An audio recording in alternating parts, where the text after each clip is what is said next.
Good morning, guys, and welcome to another story from the Tales of Beadle the Bard, which was, of course, by JK Rowling. So the story I'll be reading today is called The Fountain of Fair Fortune. High on a hill, in an enchanted garden, enclosed by tall walls and protected by strong magic, flowed the Fountain of Fair Fortune. Once a year, between the hours of sunrise and sunset on the longest day, a single unfortunate was given the chance to fight their way to the fountain. Bathe in its waters and receive fair fortune forevermore. On the appointed day, hundreds of people travelled from all over the kingdom to reach the garden walls before dawn. Male and female, rich and poor, young and old, of magical means and without, they gathered in the darkness, each hoping that they would be the one to gain entrance to the garden. 3 witches, each with their burden of woe, met on the outskirts of the crowd and told one another their sorrows as they waited for sunrise.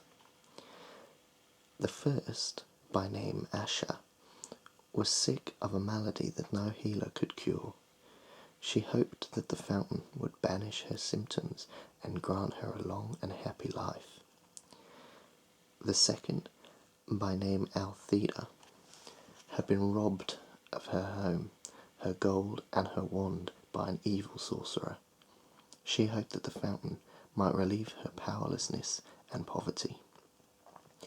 The third, by name Amata, had been deserted by a man whom she loved dearly, and she thought her heart would never mend. She hoped that the fountain would relieve her of her grief and longing. Pitying each other, the 3 women agreed that, should the chance befall them, they would unite and try to reach the fountain together. The sky was rent with the first ray of sun, and a chink in the wall opened. The crowd surged forward, each of them shrieking to claim the fountain's benison. Creepers from the garden beyond snaked through the pressing mass and twisted themselves around the first witch, Asha. She grasped the wrist of the second witch, Althea, who seized tight upon the robes of the third witch, Amata. And Amata became caught upon the armour of a dismal-looking knight who was seated on a bone-thin horse. The creepers tugged the 3 witches through the chink in the wall, and the knight was dragged off his steed after them. The furious screams of the disappointed throng rose up to the morning air, then fell silent as the garden wall sealed once more. Asha and Althea were angry with Amata. She had accidentally brought along the knight. Only one can bathe in the fountain. It will be hard enough to decide which of us it will be without adding another. Now, Sir Luckless, as the knight was known in the land outside the walls, observed that these were witches, and having no magic, nor any great skill at jousting or duelling with swords, nor anything that distinguished the non-magical man, was sure that he had no hope of beating 3 women to the fountain. He therefore declared his intention of withdrawing outside the walls again. At this, Amata became angry too. "Faint heart," she chided him, "draw your sword, knight, and help us reach our goal." And so the 3 witches and the forlorn knight ventured forth into the enchanted garden, where rare herbs, fruit, and flowers grew in abundance on either side of the sunlit paths. They met no obstacle until they reached the foot of the hill on which the fountain stood. There's the 3 women and the knight at the end. I think this is the prettier of the 3. I wonder what that says about my taste in women.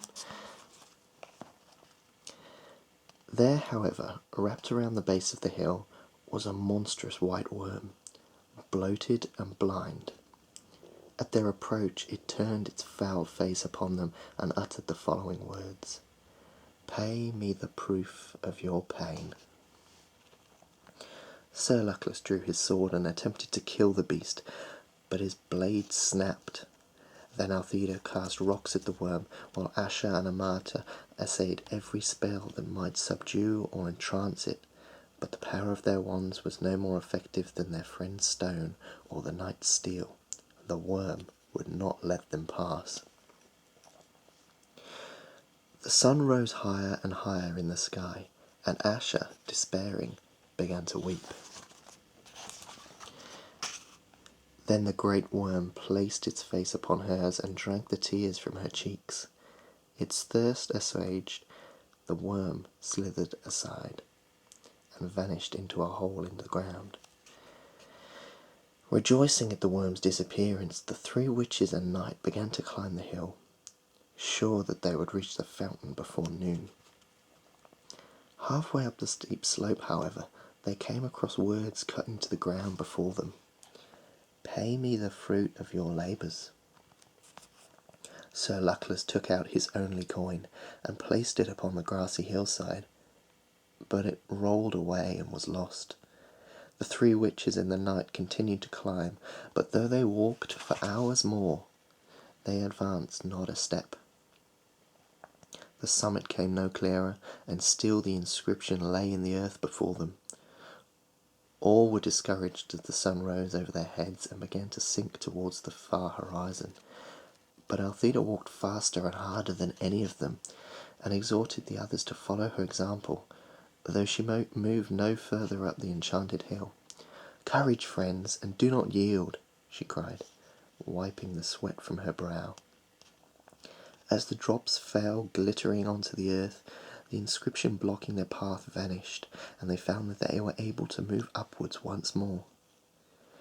Delighted by the removal of this second obstacle, they hurried towards the summit as fast as they could, until, at last, they glimpsed the fountain, glittering like a crystal in a bower of flowers and trees. Before they could reach it, however, they came to a stream that ran around the hilltop, barring their way. In the depths of the clear water lay a smooth stone bearing the words, "Pay me the treasure of your past." Sir Luckless attempted to float across the stream on his shield, but it sank. The three witches pulled him from the water, then tried to leap the brook themselves, but it would not let them cross, and all the while the sun was sinking lower in the sky. So they fell to pondering the meaning of the stone's message, and Amata was the first to understand. Taking her wand, she drew from her mind all the memories of happy times she had spent with her vanished lover, and dropped them into the rushing waters. The stream swept them away, and stepping stones appeared, and the three witches and the knight were able to pass at last onto the summit of the hill. The fountain shimmered before them, set amid herbs and flowers rarer and more beautiful than any of them had yet seen. The sky burned ruby, and it was time to decide which of them would bathe. Before they could make their decision, however, frail Asher fell to the ground. Exhausted by their struggle to the summit, she was close to death. Her three friends would have carried her to the fountain, but Asher was in mortal agony and begged them not to touch her. You can see the fountain there. It's a lot smaller than I pictured, and actually it's got the Deathly Hallows inscribed on the bottom, and Omega, and the eye. What's that? I can't quite see this top one. It looks like a key, maybe? There's a dragon definitely coming out of the top. There's his wings halfway down. Then Althea hastened to pick up all those herbs she thought most hopeful and mixed them in Sir Luckless's gourd of water. and poured the potion into Ash's mouth. At once Asha was able to stand. What was more, all symptoms of her dread malady had vanished. "I am cured," she cried. "I have no need of the fountain. Let Althea bathe." But Althea was busy collecting more herbs in her apron. "If I can cure this disease, I shall earn gold aplenty. Let Amata bathe." Sir Luckless bowed and gestured Amata towards the fountain, but she shook her head.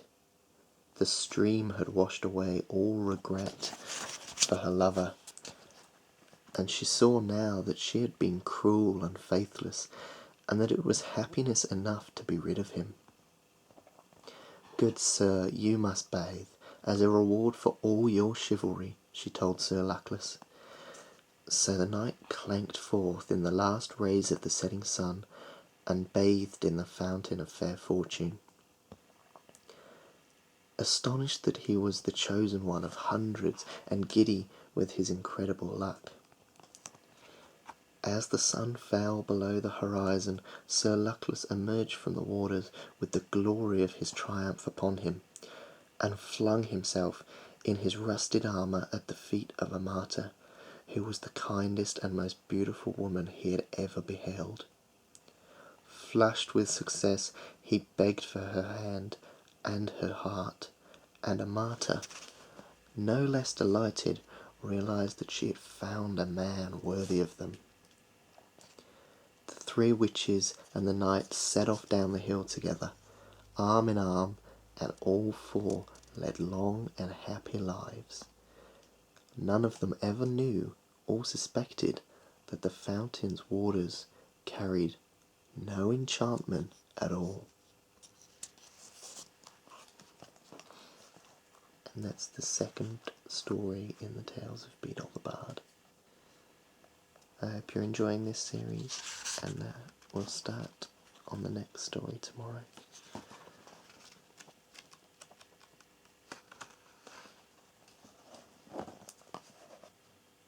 Have a relaxing evening, and if you're watching this just before bed, I hope that you sleep wonderfully and soundly, and that you wake in the morning feeling refreshed, happy,